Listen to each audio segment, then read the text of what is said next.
You have probably heard of ancient remedies and assumed they were all nonsense. Most of them were, but some of them worked. Ancient people had no germ theory, no biology, no microscopes. They had no idea what a virus was. And yet somehow they kept surviving long enough to build civilizations. So how exactly did they handle getting sick? Being sick usually means a temporary inconvenience. It meant negotiating with forces you could not see, could not name, and could not explain.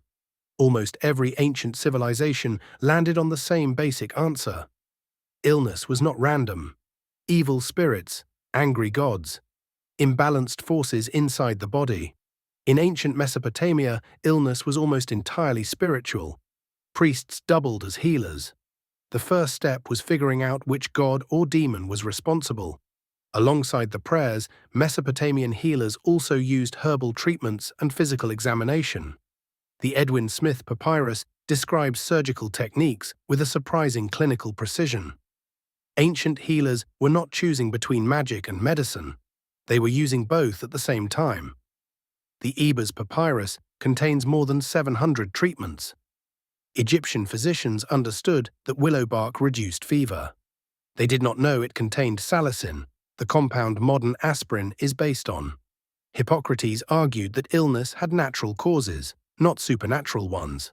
The body was governed by 4 humors: blood, phlegm, yellow bile, and black bile.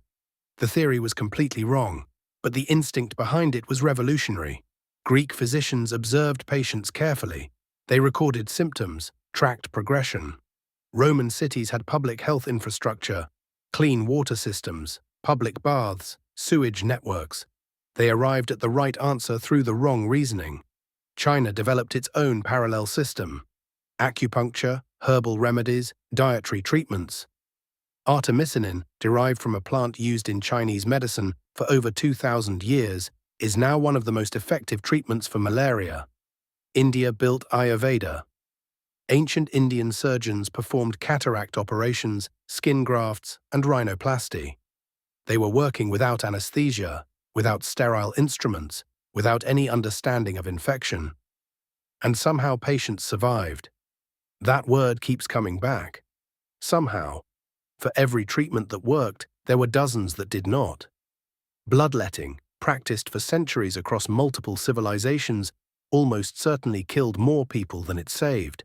The history of ancient medicine is a story of humans doing the best they possibly could, with almost no reliable information. They watched people they loved get sick and die from things we now cure in a weekend. Every pill you have ever taken exists because someone, somewhere, thousands of years ago, looked at a sick person and refused to do nothing. The medicine was different. The instinct was identical. And that instinct, it turns out, was enough to get us here.